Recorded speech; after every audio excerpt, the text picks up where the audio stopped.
Nah, di forum ini saya diminta untuk memberikan motivasi dan pengetahuan umum mengenai istilah-istilah fikih, karena itu sangat penting di dalam pendalaman fikih.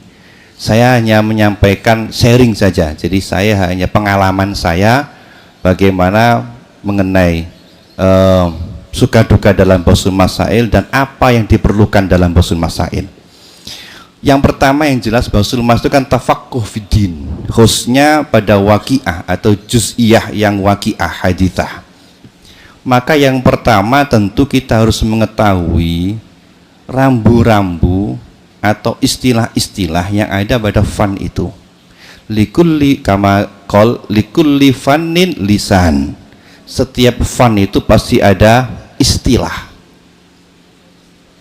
Wala yafhamu alfan illa bihatatil lisan. Sebuah fan tidak mungkin dapat dipahami kecuali dengan memahami secara mendalam akan istilah itu. Ya sama kalau kita di jalan itu kan ada rambu-rambu. Lah rambu-rambu itu penting. Untuk membaca rambu-rambu itu maka kita harus mempelajari istilah dari rambu-rambu itu. Dalam fikih itu ada rambu-rambu. Nah, untuk mempelajari fikih sudah barang tentu kita harus mengetahui rambu-rambu itu. Saya sedikit cerita. Ada kesalahpahaman yang fatal karena tidak memahami istilah. Basul Masail itu kan dalam konteks pada masa sekarang itu seringkali kita dituntut untuk tidak hanya pada satu mazhab, pasti butuh pada mazhab lain. Ada istilah dalam mazhab Maliki yang agak asing, agak rumit. Saya pernah baca kitab Al-Istidhkar. Istidhkar itu karangannya Ibnu Abdil Bar, syarahnya kitab Muwatta Imam Malik. Seorang muhakkik itu apa ya, yang tahqiq. Ketika mentahqiq kalimat Ibnu Abdil Bar dalam pembahasan haid, ada istilah dalam mazhab Maliki namanya itu al-istidhar. Jadi ada istilah istidhar dalam masalah haid. Kalau ada orang perempuan kebiasaan haidnya berubah, yang asalnya 5 hari kemudian berubah menjadi 3 hari, atau asalnya 7 hari berubah menjadi 5 hari, kok mandek. Maka dalam mazhab Maliki dikatakan fa'alaihal istidhar, maka baginya wajib untuk istidhar. Kata kalau Ibnu Abdil Bar fi istidhkar. Lah muhakkik ini bingung, apa istidhar itu? Di utak-atik tidak ketemu kaitannya hukum ini dengan istilah istidhar secara bahasa. Maka muhakkik itu dengan beraninya merubah istidhar menjadi istidhar. Ini kira-kira salah ini. Nuskhahnya salah. Yang benar bukan istidhar tapi istidhar bitok. Ada titiknya salah. Mereka menafsiri istidhar itu maksudnya itu tunggu sebentar beberapa saat, apakah benar-benar dia suci atau tidak, baru dia sholat. Karena kan ada kayak takudu nisfa umriha takudu nisfa umriha. Dulu nunggu dulu, kalau benar-benar suci baru sholat. Padahal tidak mungkin. Dalam kitab lain, dalam halaman lain, Ibnu Abdil Bar juga sama, istidhar semua pakai dho, tidak ada pakai to. Dalam kitab lain juga pakai dho, tidak ada pakai to. Nah, muhakkik ini karena tidak memahami istilah fikih mazhab Maliki, dianggap salah ini. Padahal dia tidak memahami mazhab Maliki.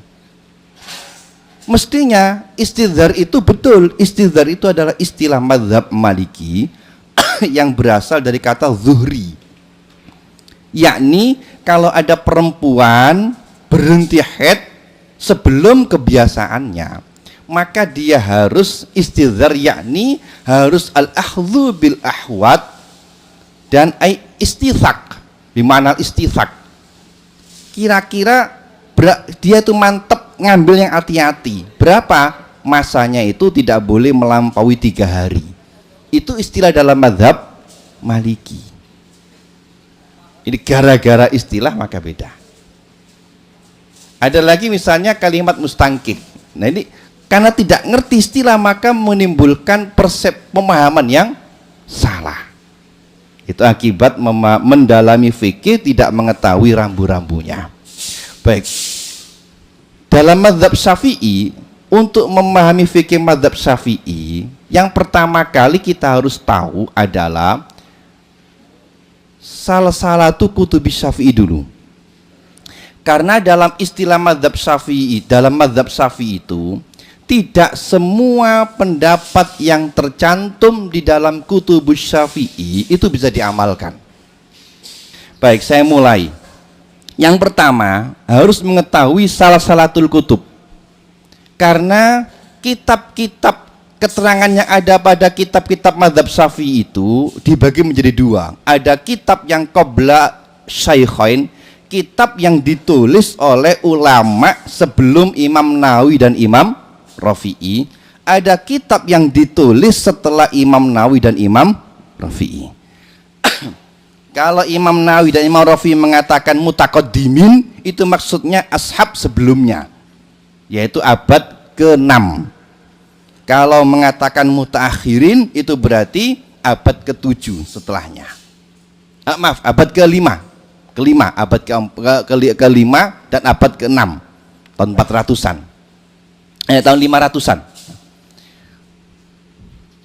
Salah satu kutub itu dimulai dari kitab Mukhtasar Muzani. Karena kitab Imam Syafi'i itu yang qaul jadid, yang khusus fikih itu ada 2 yang kitab paling penting, yaitu kitab yang ditulis oleh Ar-Rabi Al-Muradi. Yang kedua adalah kitab Mukhtasar Muzani yang ditulis oleh Ismail bin Al-Muzani. Dua-duanya adalah muridnya Imam Syafi'i langsung. Tapi di antara 2 kitab ini, kitab yang paling banyak melahirkan cabang yang berkembang adalah kitab Mukhtasar Muzani. Ada ulama mengatakan karena kitab Mukhtasar Muzani itu ditulis oleh Imam Muzani itu selama 10 tahun. Kecil kitabnya, Mukhtasar Muzani, kecil sekali. Itu 10 tahun nulisnya. Sebab Imam Muzani ketika sebelum menulis, beliau tidak mau menulis sebelum beliau yakin atas apa yang ditulis itu, dan sebelum beliau melaksanakan sholat sekian rakaat baru ditulis. Bahkan ada riwayat mengatakan setelah menulis selesai itu, kitab itu kemudian beliau lemparkan ke laut untuk menguji ikhlasnya, sehingga kitab itu raib selama 5 tahun tidak ada. Baru 5 tahun kemudian kembali kitab itu dalam keadaan utuh. Jadi orang dulu itu sering kalau ngetes ikhlas itu dibuang ke laut, di sungai. Kalau sampai kepingin ikhlas, coba sampai nulis, buang ke sungai. Insya Allah saya jamin hancur dan luntur. Imam Muzani dites dulu. Sehingga kitab itu adalah salah satu kitab induk dalam mazhab Syafi'i yang menjadi rujukan utama. Bahkan ada yang mengatakan barang siapa yang menghafal kitab Mukhtasar Muzani itu pasti akan dibuka oleh Allah, menurut sebagian ulama. Nah, dari kitab Mukhtasar Muzani ini yang kecil tadi, Imam Muzani merumuskan dari hasil yang didapatkan dari Imam Syafi'i dan dari kitab yang ditulis oleh Ar-Rabi Al-Muradi karena seniornya. Jadi seniornya itu murid Imam Syafi'i yang senior itu adalah Ar-Rabi Al-Muradi, yang kedua Al-Buwaiti, yang ketiga Al-Muzani. Dari kitab Mukhtasar Muzani lalu dijabarkan oleh Imam Haromen. Di antaranya yang paling terkenal adalah Imam Haromen, yaitu kitab Nihayatul Matlab fi Dirayatil Madhab. Sekarang sudah cetak berapa jilid itu? 20 jilid atau berapa itu? Besar-besar. Selain ini adalah kitab Al-Hawil Kabir lil Mawardi. Tapi yang paling terkenal adalah kitab Nihayatul Matlab fi Dirayatil Madzhab yang ditulis Imam Haramain. Dari kitab Nihaya itu kemudian diringkes oleh muridnya Imam Haramain, yaitu Imam Ghazali, dalam kitab namanya Al-Basit. Al-Basit 6 jilid ada dicetak. Jadi Mukhtasar Muzani, Nihayatul Matlab diringkes jadi Al-Basit, Imam Ghazali, muridnya Imam Haramain. Al-Basit lalu diringkes lagi oleh Imam Ghazali jadi Al-Wasit, kecilan, 3 atau berapa jilid saya lupa, ada. Dari Al-Wasit karena kepanjangan diringkes lagi menjadi Al-Wajiz, 1 jilid kecil. Imam Ghazali juga muridnya Imam Haramain. Nah, dari Al-Wajiz itulah yang kemudian menjadi banyak kitab yang kecil tadi itu. Dari Al-Wajiz kemudian oleh Imam Ghazali diringkes lagi jadi Khulasoh. Kemudian Imam Rafi'i meringkas Al-Wajiz dari kitab Al-Muharrar. Al-Muharrar itu yang melahirkan kitab Minhaj. Minhaj disare kitab menjadi Mahalli, disare menjadi kitab Tuhfatul Muhtaj, Nihayatul Muhtaj, Mughnil Muhtaj, Sirajul Wahhaj, dan lain-lainnya. Dinazamkan oleh Imam Suyuti jadi Al-Ibtihaj fi Nazmil Minhaj. Dari kitab Minhaj, dari kitab Tuhfah, kemudian diresum lagi oleh muridnya Ibnu Hajar jadi kitab Fathul Mu'in. Pertama Muhimmaduddin, lalu jadi Fathul Mu'in, dan Tarsihul Mustafidin, Sayyid Alwi Asghaf. Nihayatul Zain, Senawawi, Banten. Dari kitab Minhaj diresum oleh Zakir Ansori menjadi kitab Manhaj, lalu disare menjadi kitab Fathul Manhajut Tulab, disare menjadi kitab Fathul Wahab. Fathul Wahab dihasyiahi oleh Al-Jamal jadi Hasyiah Al-Jamal, dihasyiah oleh Bujarimi Khatib menjadi Hasyiah Bujarimi Khatib. Semua dari kitab Minhaj. Minhaj dari kitab Muharrar. Muharrar dari kitab Al-Wajiz.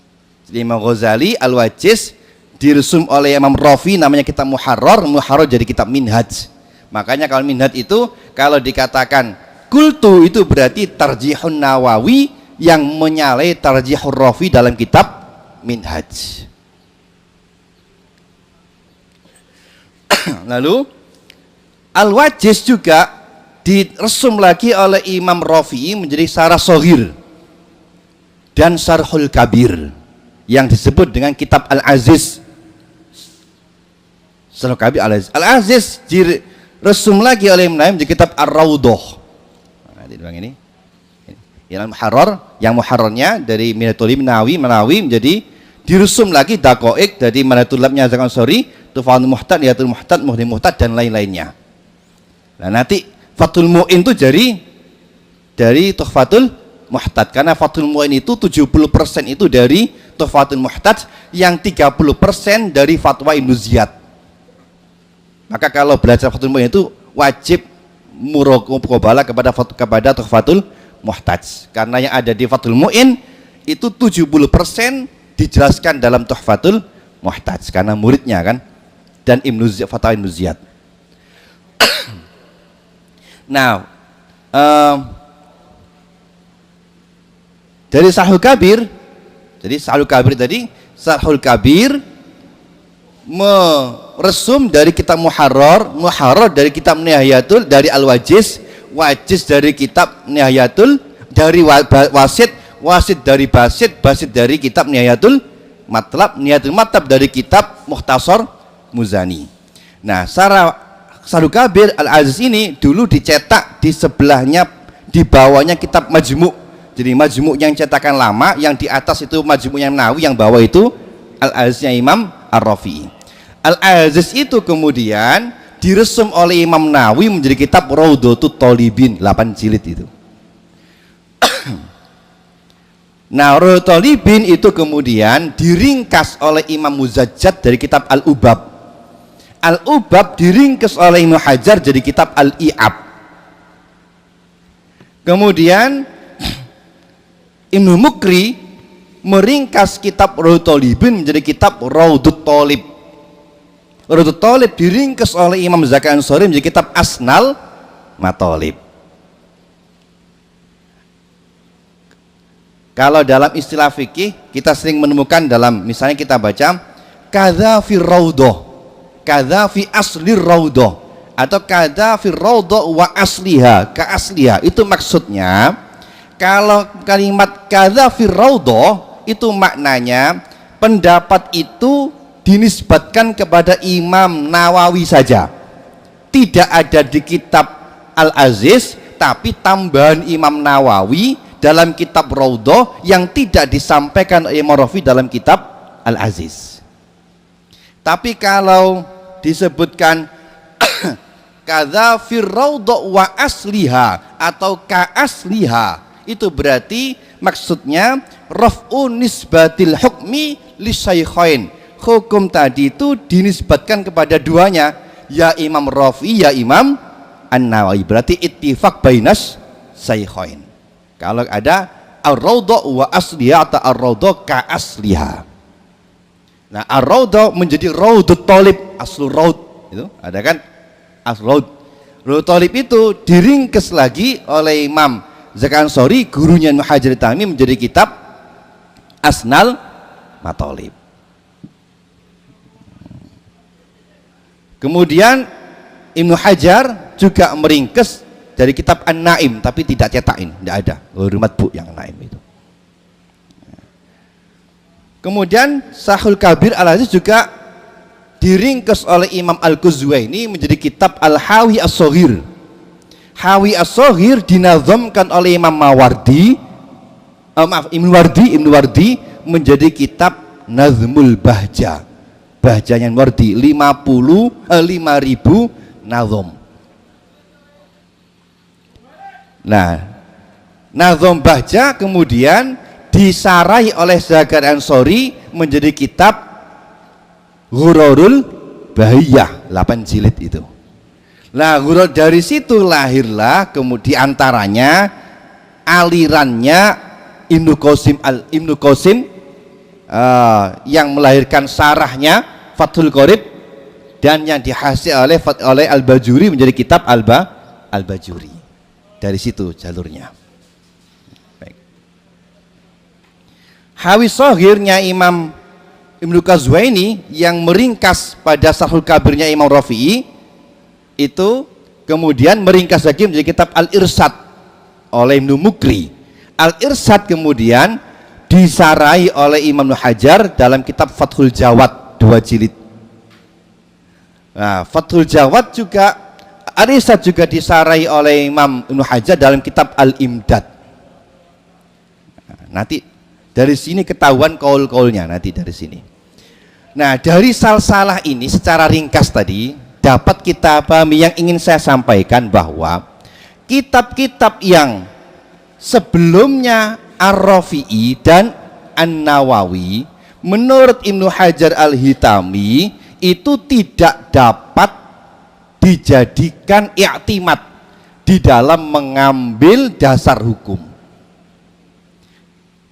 Kalau kita menemukan pendapat dalam kitab Al-Hawil Kabir lil Mawardi misalnya, atau kita menemukan dalam kitab Al-Bayan lil Umroni, syarahnya kitab Muhadzab, itu di atasnya Imam Nawawi dan Imam Rafi'i, atau kita menemukan dalam kitab Tahdzibnya Al-Baghawi, atau kita menemukan di dalam kitab Nihayatul Matamnya Imam Haramain, maka kita tidak boleh mengambil pendapat itu. Ini loh, ada keterangan dalam kitab apa? Hawil Kabir, Hawil Kabir, atau dalam kitab Tahdzibnya Imam Al-Baghawi. Meskipun soreh nasnya, kita tidak boleh mengamalkannya. Kenapa? Karena pendapat-pendapat yang berkembang sebelum Imam Nawawi dan Ar-Rafi itu masih campur antaranya pendapat yang fasid dan yang tidak fasid, antara pendapat yang lemah dan pendapat yang kuat. Sehingga banyak sekali pendapat-pendapat itu dan masing-masing memiliki istilah yang berbeda-beda. Meskipun Imam Al-Mawardi mengatakan as-sahih al-asoh, belum tentu sahihnya Mawardi adalah sahihun Nawawi dan Rafi'i. Yang menjadi patokan itu adalah tarjihun Nawawi wa Rafi'i. Sebelumnya tidak dianggap. Kenapa tidak dianggap? Ada dua alasan. Yang pertama, kata Ibnu Hajar Al-Hitami, sebab pendapat-pendapat ashab itu kadang pendekatannya itu tidak tepat, menyalahi pada nasul imam. Yang kedua, atau riwayatnya tidak tepat sehingga kurang dapat dipertanggungjawabkan. Baru kemudian Imam Nawawi, Imam Rafi'i dulu mentahrir, meneliti pendapat itu, dinilai secara pendekatannya, pendekatan kaedahnya, dan dinilai secara riwayatnya benar atau salah. Maka penilaian Imam Rafi'i itu yang menjadi dasar Imam Nawawi dalam menilai. Setelah dinilai Imam Rafi'i baru disaring lagi oleh Imam Nawawi. Makanya kalau ada tarjahnya Imam Nawawi bertentangan dengan Imam Rafi'i, maka yang didahulukan adalah tarjahnya Imam Nawawi, karena Imam Nawawi lebih akhir daripada Imam Rafi'i. Secara berurutan tarjih itu, yang pertama tarjihun Nawawi wa Rafi'i, yang kedua tarjihun Nawawi, baru yang ketiga tarjihul mutaakhirin min surahil minhaj, tarjihnya ulama mutakhir dari ulama-ulama yang mensarai minhaj, yaitu Imam Ibnu Hajar, Imam Ibnu Hajar, Imam Romli, dan Syekhul Islam Zakaria Ansori, dan yang keempat Syekh Khatib Asy-Syirbini. Baru kemudian tarjihul muhassi, yaitu Ibnu Az-Zayadi, kemudian Ibnu Qasim Al-Ubadi, dan Ali Shibromalisi. Itu urutannya. Maka kalau kita menemukan dalam kitab, misalnya dalam kitabnya Imam Rafi'i Fathul Aziz, maka kita belum dapat mengamalkan sebelum kita merujuk pada kitabnya Imam Nawawi. Sebab sahihnya Imam Nawawi, Imam Rafi'i belum tentu sahih inda Nawawi. Saya ambil contoh misalnya di dalam bab nadhru, dalam bab khidbah, Imam Rafi'i mengatakan bahwa melihat wajah perempuan, kalau tidak disertai dengan syahwat ajnabiyah maksudnya, maka tidak berdosa. Itu tashihun Nawawi, tashihun Rafi'i dalam Syarhul Kabir dan Al-Muharrar. Tetapi dalam kitab Minhaj, Imam Nawawi mentashih as-sahih, menurut qaul sahih, melihat wajah perempuan bisahwatin au bi ghairi sahwatin, hukumnya adalah haram menurut Imam Nawawi yang ditashih. Kalimatnya Nawawi tashihnya menggunakan kalimat as-sahih, maka berarti muqabil sahihnya tidak dapat diamalkan. Nah, meskipun itu tarjihun Rafi mengatakan as-sahihun Rafi mengatakan boleh. Sahihur Rafi'i kalau bertentangan dengan sahihun Nawawi, maka sahih Rafi tidak dapat diamalkan. Maka Al-Bajuri dalam hasyiahnya mengatakan tidak boleh mengambil pendapat itu dan sebaiknya beralih pada mazhab Maliki. Bagi masyarakat sekarang yang tidak mungkin menghindari nazrul ajnabiyah, jangan ikut mazhab pendapat Rafi, tapi ikut pada mazhab Maliki. Kenapa? Karena pendapat tarjihur Rafi'i disalahkan oleh Nawawi dalam kitab Minhajnya. Itu diantaranya. Sehingga jangan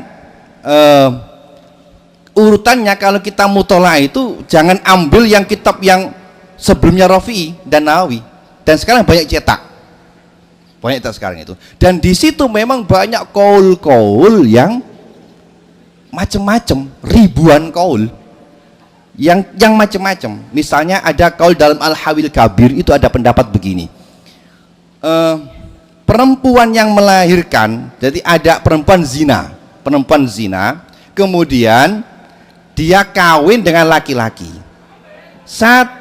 1 hari setelah itu ya lahir, itu intisab anaknya kepada laki-laki tadi, meskipun hanya 1 hari. Padahal dalam kitabnya yang lain, dalam pendapat yang lain, minimal kemahiran itu adalah 6 bulan. Al-Mawardi mengutip ada pendapat yang mengatakan meskipun 1 hari itu intisab pada sahibul firas, dalam kitab Al-Hawil Kabil lil Mawardi. Nah, Departemen Agama di dalam merumuskan kodifikasi hukum agama mengambil pendapat itu. Nah, ini menunjukkan mengambil hukum yang tidak mengetahui rambu-rambu hukum. Meskipun ada dalam kitab itu, tidak boleh, harus melihat kepada kitab yang lainnya, sebagaimana dikatakan oleh Ibnu Hajar dalam ini.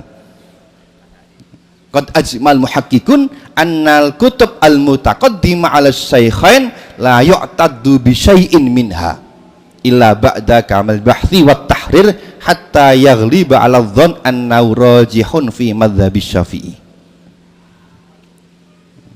Itu diantara contohnya. Kemudian, nah, tarjihun Nawawi tadi, jadi intinya pendapat-pendapat mazhab Syafi'i yang berkembang ribuan tadi itu disaring oleh 2 orang, Ar-Rafi'i dan An-Nawawi.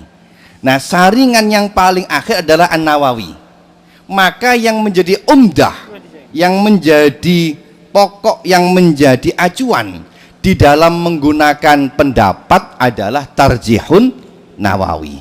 Nah, Imam Nawawi dalam mentarjih menilai sebuah pendapat itu menggunakan istilah-istilah yang tersendiri, yang tidak sama dengan ulama-ulama sebelumnya.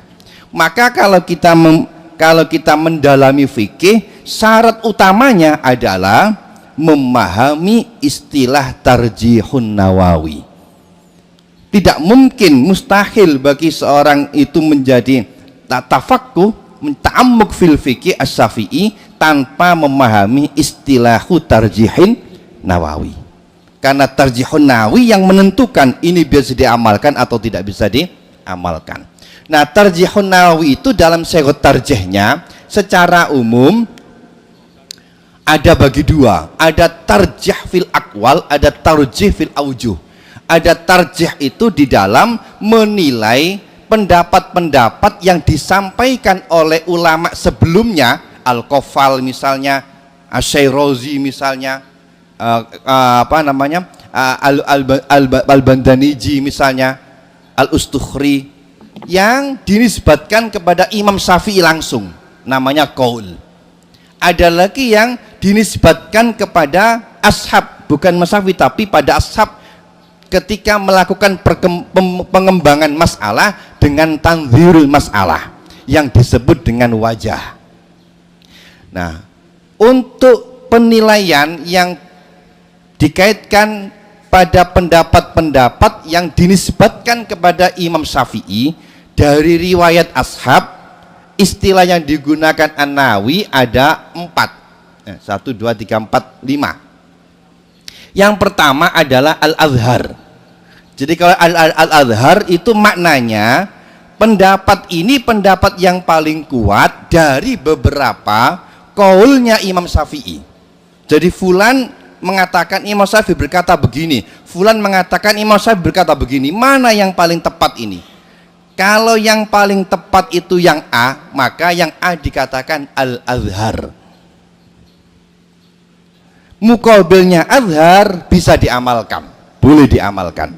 Contohnya seperti di dalam bab B ada masalah pendapat yang kuat dalam mazhab Syafi'i, Al-Azhar adamu sihhati bai'il ghaib. Al-Azhar tidak sahnya bai'ul ghaib. Tapi muqabil Azhar mengatakan sihhatu bai'il ghaib. Nah, muqabil Azhar ini bisa diamalkan. Itu berarti perbedaannya karena riwayat dari qaulul imam. Yang kedua adalah al-masyhur. Nah, kalau Imam Syafi'i mengatakan Imam Nawawi dalam kitab Minhaj, ada dalam kitab Raudhatul Thalibin, atau dalam kitab Tangkih atau Daqaiq mengatakan al-masyhur kada, maka berarti muqabilnya itu adalah gharib. Maksudnya pendapat ini diriwayatkan oleh fulan tetapi yang paling banyak mengatakan A, yang banyak. Ada 1-2 orang yang mengatakan B, itu gharib namanya, dan tidak sesuai dengan kaidah Imam Syafi'i. Maka pendapat yang gharib tadi tidak boleh diamalkan. Jadi kalau ada al-masyhur, maka muqabil masyhur tidak boleh diamalkan. Yang ketiga adalah an-nas, maka ijtihad yang kedua tidak boleh dipakai. Kata Imam Nawawi, Imam Syafi'i dalam kitab dalam bab wudu, itu an-nasu namanya. Kemudian dalam bab sholat ketika menjelaskan tentang menghadap kiblat, kalau ada orang tidak mengetahui arah kiblat, maka apa caranya? Ijtihad. Nah, misalnya waktu zuhur mengatakan ijtihadnya itu sana kiblat. Asar kok berubah, sana kiblat, boleh, tidak apa-apa. Bahkan dikatakan meskipun dalam satu sholat itu beda-beda ijtihadnya boleh. Rakaat pertama sana kiblat, kedua di sana, ketiga di sana, keempat di sana, jangkep muter, sah sholatnya. Karena al-ijtihad la yunqadu bil ijtihad. Nah, ini mirip loh, kenapa kok yang di air tidak boleh menggunakan ijtihad yang kedua, yang kiblat kok boleh? Nah, itu namanya nas, yang menyatakan tadi, nas itu yang dinyatakan Syafi'i. Lalu para ashab bingung, apa bedanya? Karena bingung maka ambil jarang pintas. Sudah, kalau begitu barangkali Imam Syafi'i punya 2 pendapat barangkali. Berarti yang dalam masalah kiblat tadi yang dinyatakan itu boleh ijtihad, yang tidak dinyatakan tidak boleh ijtihad, disamakan dengan masalah air. Yang air juga begitu, yang air yang dinyatakan itu boleh, tidak boleh ijtihad, yang tidak dinyatakan boleh ijtihad. Nah, yang dinyatakan namanya an-nas, yang tidak dinyatakan namanya al-mukharraj namanya. Maka kalau ada kitab qaulun mukharrajun, itu maknanya itu muqabilun nas, dan tidak boleh diamalkan. Yang keempat adalah al-mansus, hampir sama, muqabilnya mukharraj, tidak boleh diamalkan. Yang keenam adalah al-jadid, muqabil jadid adalah al-qadim. Qaul jadid adalah pendapat Imam Syafi'i yang dinyatakan ketika sudah pindah dari Baghdad ke Mesir, yaitu pada tanggal 28 Syawal tahun 198 Hijriah. Tahun 204 beliau wafat. Jadi 5 tahun setelah itu baru beliau wafat. Itu qaul jadid namanya. Sebelumnya namanya qaul qadim. Kalau ada qaul qadim dan qaul jadid berbeda, maka qaul jadid yang dipakai. Qaul qadim tidak boleh dipakai kecuali 19 masalah. Hanya saja kata Imam Izzuddin bin Abdus Salam, qaul qadim dan jadid itu bimana tarjih wal marjuh. Maksudnya meskipun qaul jadid mengatakan A, qaul qadim tetap boleh dipakai menurut Izzuddin bin Abdus Salam. Ini singkatnya begitu. Nah, yang kedua, tarjihun Nawawi fil wajhi fil aujul ashab.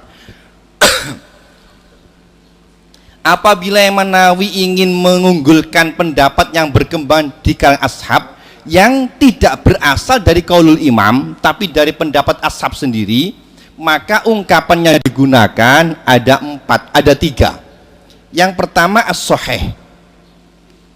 As-sahih itu artinya pendapat ini pendapat yang paling benar di antara pendapat-pendapat ashab dari hasil pemikiran ashab, bukan Imam Syafi'i, hasil pemikiran ashab. Muqabilnya sahih adalah fasid dan tidak dapat diamalkan. Contohnya misalnya di dalam masalah Jumatan ada pendapat yang mengatakan salat Jumat itu adalah fardu kifayah. Tetapi pendapat yang kuat, Jumatan itu bagi orang laki-laki adalah fardu ain kalau ini persyaratan. Nah, pendapat yang mengatakan bagi laki-laki itu fardu kifayah itu pendapat yang muqabilus sahih. Yang sahih mengatakan fardu ain. Maka tidak boleh, saya tidak Jumatan, ini ada pendapat yang mengatakan fardu kifayah. Maka tidak boleh dipakai. Kalau dia mengamalkan, maka dia berdosa sebagaimana dosanya orang meninggalkan sholat. Yang kedua al-asoh. Asoh itu sama, hanya nilainya lebih tinggi.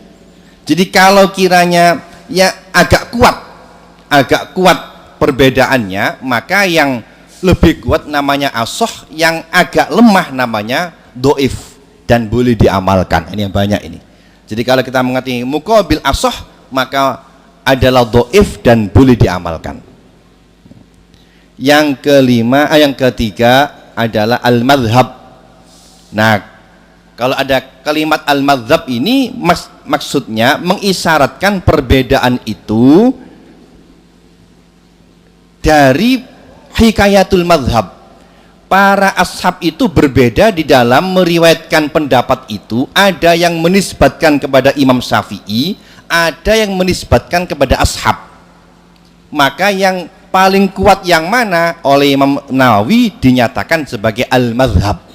Muqabilnya madhab tidak boleh diamalkan, fasid tidak dapat diamalkan. Ini istilah-istilah Imam Nawawi dalam kitab Raudhah, dalam kitab Minhaj. Nah, hanya saja kalau ada perbedaan antara kitab Nawawi, Imam Nawawi dari kitab satu yang lainnya, maka urutannya yang pertama Raudhah dulu, baru yang kedua itu Minhaj. Di Raudhah mengatakan A, di Minhaj mengatakan B, maka Raudhah yang menang. Kecuali kalau yang di Minhaj itu kemudian oleh Syurahul Minhaj seperti Ibnu Hajar, Syekh Al-Ansori, Imam Romli mendukung yang ada di Minhaj, maka yang di Minhaj yang menang. Contoh seperti dalam masalah wudu. Dalam wudu itu ada masalah khilaf di antara ulama mengenai mahalut tahdhif atau maudiut tahdhif. Ini apa namanya? Apakah ini termasuk wajah atau termasuk kepala? Sehingga kalau masuk wajah, ketika membasuh wajah dalam wudhu harus kena basah air, atau termasuk kepala sehingga tidak harus kena basah air. Imam Nawawi dalam kitab Ar-Raudhah mengatakan mahalut tahdhif termasuk wajah, tapi dalam kitab Minhaj mengatakan mahalut tahdhif termasuk ra'su, bukan wajah. Mestinya yang di Raudhah lebih dulu daripada yang di Minhaj. Tetapi Surahul Minhaj, Ibnu Hajar Al-Hitami, Syekh Zakaria Al-Ansori, Al-Jamal Ar-Romli, Syekh Khatib Asy-Syirbini, semua menyatakan yang lebih kuat adalah yang bukan tergolong wajah atau tergolong kepala. Berarti yang di Minhaj yang lebih kuat daripada yang di Raudhah.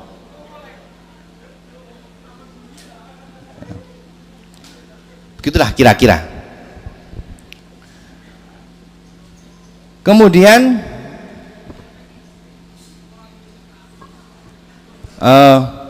yang kedua ada lagi Syekh Tarjih itu Mabak dan Nawawi.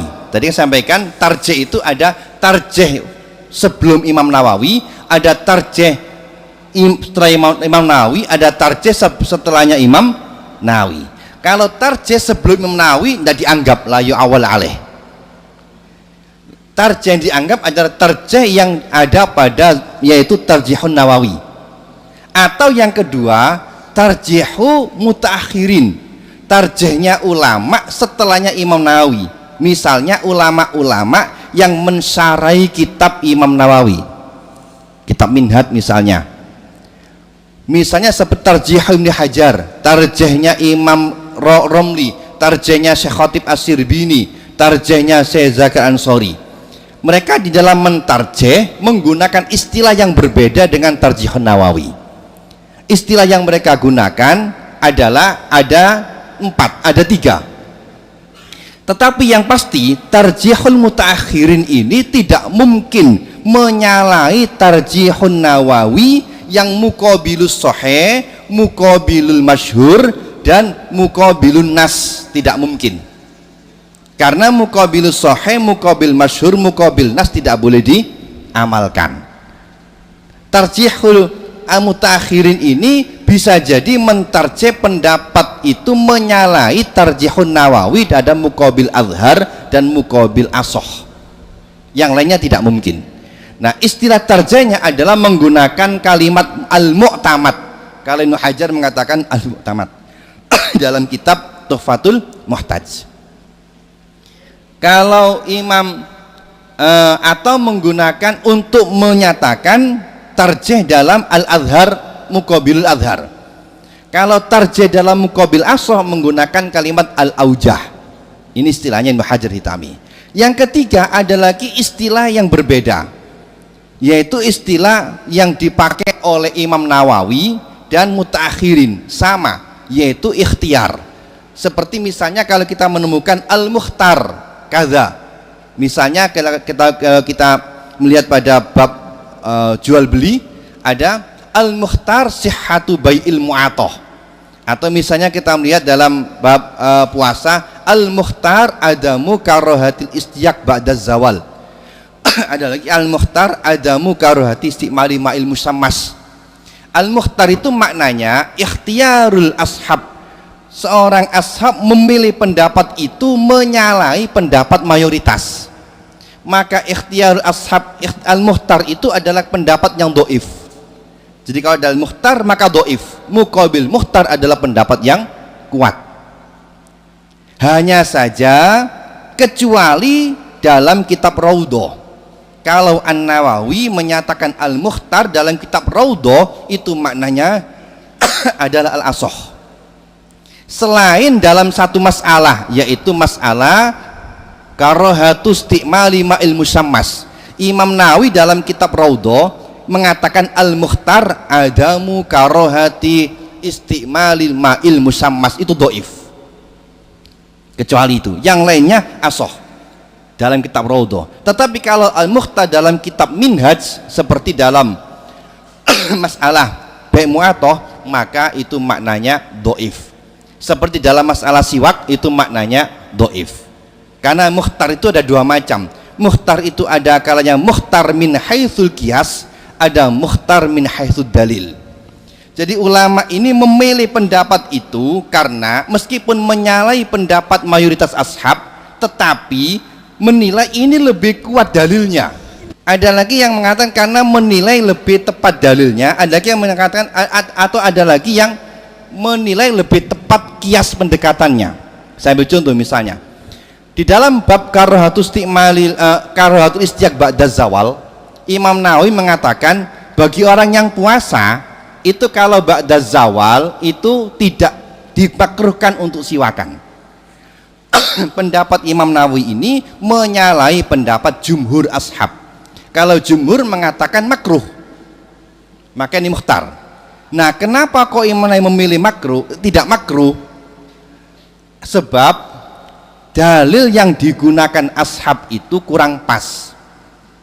Kata beliau, tidak makruhnya menggunakan siwak ba'da zawal itu mengamalkan hadis la khulufus shaim atyabu indallah minal miski. Sesungguhnya bau mulutnya orang yang puasa itu lebih disenangi oleh Allah daripada bau harum misik. Kata para ulama, berarti secara tidak langsung hadis ini menghimbau, menganjurkan kepada orang yang puasa untuk mempertahankan rihul fam, istibqa'u rihul fam ba'da zawal. Kenapa kok ba'da zawal? Karena rihul fam itu kalau qabla zawal itu karena asari to'am, sedangkan rihul fam yang ba'da zawal itu karena kosongnya makan di perut. Karena para ulama mengatakan perut ini akan bau mulut itu ada dua macam. Ada bau mulut karena pencernaan, ada bau mulut karena sisa makanan. Kalau sisa makanan itu adalah bau mulut yang nampak di bawah 6 jam dari makan terakhir. Jadi kalau misalnya sahurnya itu pakai jengkol, maka jam 8 pasti bau mulut. Kenapa? Karena itu sisa makanan, bukan karena lapar. Tetapi kalau bau mulutnya itu setelah jam 12 itu maka karena lapar. Kenapa? Karena kalau 6 jam setelah makan itu makanan akan diserap oleh tubuh sehingga pencernaan kosong. Kalau kosong akan mengeluarkan oksigen ke atas. Nah, inilah yang disebut khuluf, yang disukai oleh Allah, yang dipuji oleh Allah, atyabu indallah minal miski. Berarti istibqa'nya itu adalah ba'daz zawal. Kalau qabla zawal enggak apa-apa, karena itu bukan khuluf namanya, tapi asarut to'am.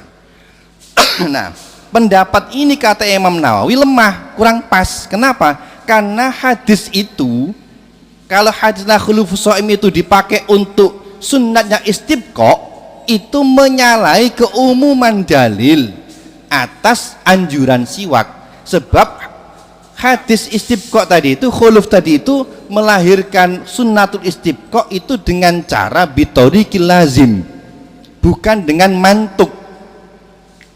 Sedangkan yang mantuk hadis yang lain, Rasulullah menganjurkan untuk melakukan siwakan tanpa ada batasan waktu kapan dan di mana.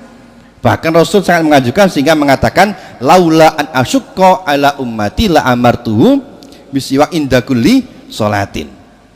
Maka keumuman dalil itu mestinya mengalahkan pada anjuran untuk istibqa'ur rih bagi orang yang puasa. Sehingga Nabi mengatakan al-mukhtar adamu karahiyati asyiwak ba'da zawal. Ini al-mukhtar min haitsud dalil.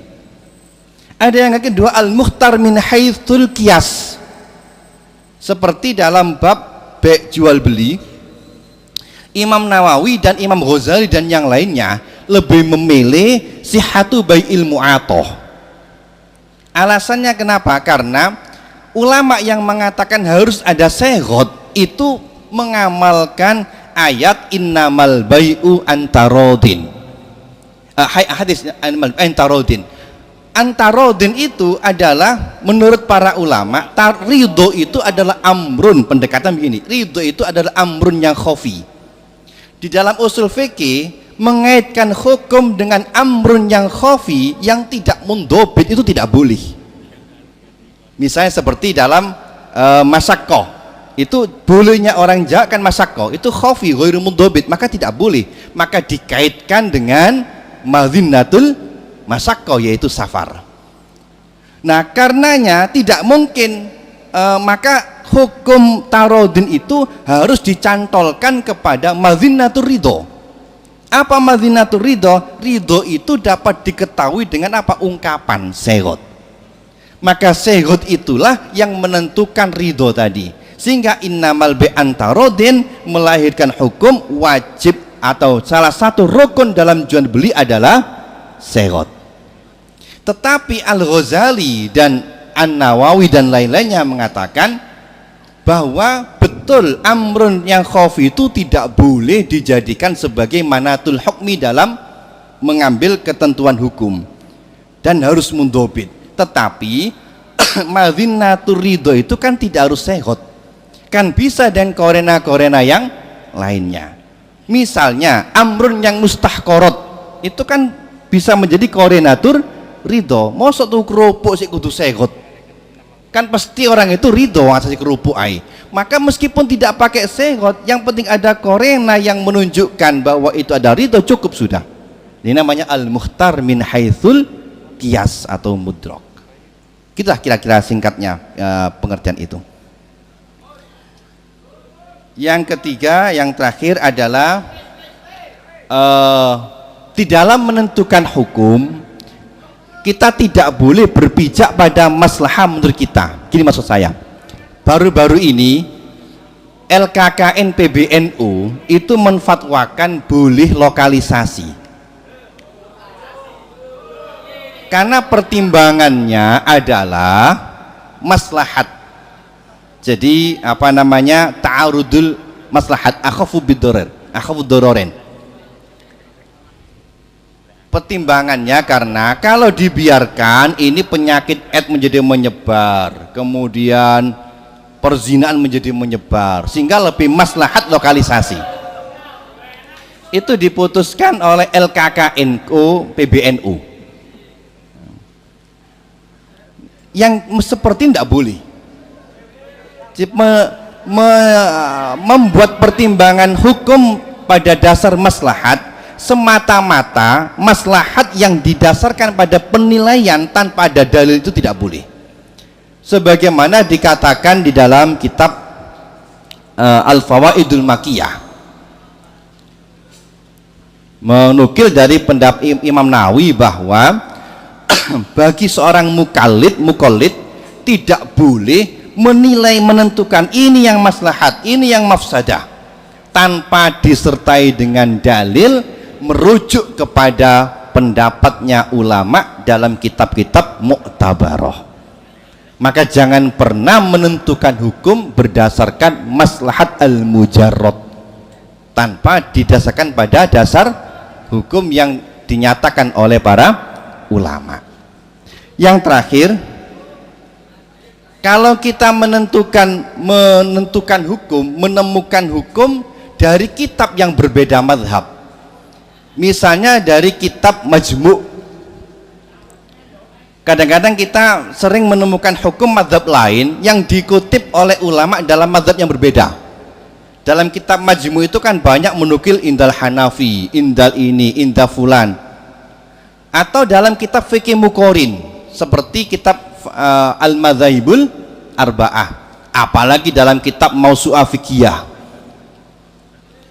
Maka kata para ulama, al-qaidah indal ulama annal madzahib tu'khadhu min kutubi ashabiha la min kutubil fiqhi al-muqarinah. Kita tidak boleh mengambil. Kalau kita menemukan dalam kitab Majmu' misalnya Imam Hanafi berpendapat A, maka kita harus merujuk pada kitabnya mazhab Hanafi. Di sana bagaimana? Kenapa? Karena ada dua. Karena nomor satu dikhawatirkan kutipan itu tidak sempurna, atau yang kedua salah kutip. Dan terjadi salah kutip ini dalam kitab Majmu' Imam Nawawi itu salah kutip, padahal Imam Nawawi di dalam bab B, Imam Nawawi mengatakan menjual bai'ul labanil adamiyat. Bai'ul labanil adamiyat itu menurut mazhab Syafi'i kan boleh. Kata Imam Nawawi, khilafan li Abi Hanifah wa Malik. Imam Malik, Abu Hanifah tidak memperbolehkan. Padahal Imam Malik memperbolehkan bai'ul labanil adamiyat. Berarti salah kutip ini. Sehingga tidak boleh mengambil dari kitab fikih Muqorin sebelum merujuk kepada kitab yang aslinya. Kira-kira begitulah secara singkat mengenai istilah-istilah fuqaha ini. Saya mohon maaf kalau keterangan saya panjang, mudah-mudahan bisa difahami, mudah-mudahan bermanfaat. Kurang lebih maaf, wallahul muwaffiq ila aqwamit thoriq. Wassalamualaikum warahmatullahi wabarakatuh.